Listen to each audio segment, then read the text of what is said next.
Well, let me begin by referring to something that I've already discussed. That is, if it is correct, as I believe it is, that a fundamental element of human nature is the need for creative work, for creative inquiry, for free creation without the arbitrary limiting effects of coercive institutions, then, of course, it will follow that a decent society should maximize the possibilities for this fundamental human characteristic to be realized.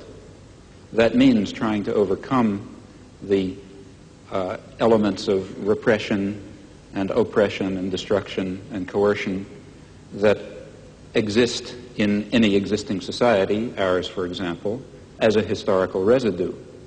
Now, a federated, decentralized system of free associations incorporating economic as well as social institutions would be what I refer to as anarcho-syndicalism, and it seems to me that it is the appropriate form of social organization for an advanced technological society in which human beings do not have to be forced into the position of tools, of cogs in a machine, in which the creative urge, that I think is intrinsic to human nature, will in fact be able to realize itself in whatever way it will. I don't know all the ways in which it will. Je suis dans ma démarche beaucoup moins avancée, je vais beaucoup moins loin que M. Chomsky, c'est-à-dire que j'avoue n'être pas capable de définir, il n'y a plus forte raison de proposer un modèle de fonctionnement social idéal pour notre société scientifique ou technologique. En revanche, une des tâches qui me paraît urgente, immédiate, avant même toute autre chose, c'est celle-ci. On a l'habitude, du moins dans notre société européenne, de considérer que le pouvoir, il est localisé entre les mains du gouvernement et il s'exerce par un certain nombre d'institutions bien particulières qui sont l'administration, en France on appelle ça préfectorale, enfin je ne sais pas comment on dit ailleurs, l'administration, la police, l'armée. On sait que toutes ces institutions-là sont faites pour transmettre les ordres, les faire appliquer et punir les gens qui n'obéissent pas. Mais je crois que le pouvoir politique, il s'exerce encore, il s'exerce en outre, de plus, par l'intermédiaire d'un certain nombre d'institutions qui ont l'air comme ça de n'avoir rien de commun avec le pouvoir politique, qui ont l'air d'en être indépendantes et qui ne le sont pas. On sait bien que l'université, d'une façon générale, tout le système scolaire, qui en apparence est fait simplement pour distribuer le savoir, on sait que cet appareil scolaire est fait pour maintenir au pouvoir une certaine classe sociale et exclure des instruments du pouvoir toute une autre classe sociale.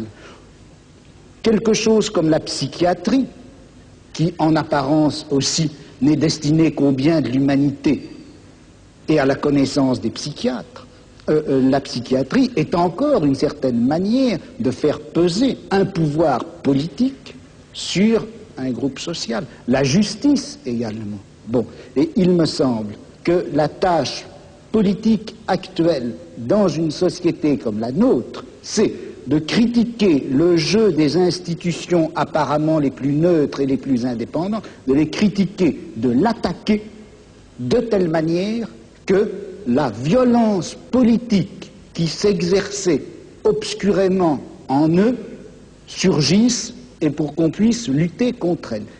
À vouloir tout de suite, enfin si on cherche tout de suite à donner le profil et la formule de la société future, sans avoir bien fait la critique de tous les rapports de violence politique qui s'exercent dans notre société, on risque de les laisser se reconstituer, même à travers des formes aussi nobles, apparemment aussi pures que celles du syndicalisme anarchiste. Yes, I would certainly agree with that, not only in theory but also in action. That is, there are two intellectual tasks. One, and the one which I was discussing, to try to create the vision of a future just society.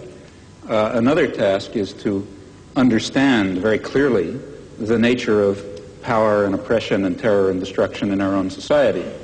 And that certainly includes the institutions you mentioned, as well as the central institutions of any industrial society, namely the economic, commercial, and financial institutions, in particular, in the coming period, the great multinational corporations, which are not very far from us physically tonight.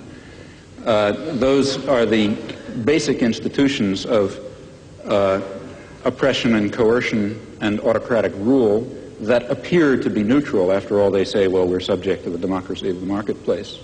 Still, I think it would be a great shame to lose or to put aside entirely the somewhat more abstract and philosophical, if you like, task of trying to draw the connections between a concept of human nature that gives full scope to freedom and dignity and creativity and other fundamental human characteristics, and relates that to some notion of social structure in which those properties could be realized, in which meaningful human life could take place.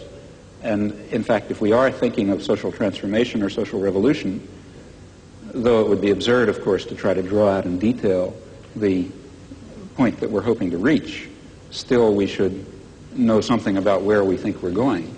And such a theory may tell it to us. Oui,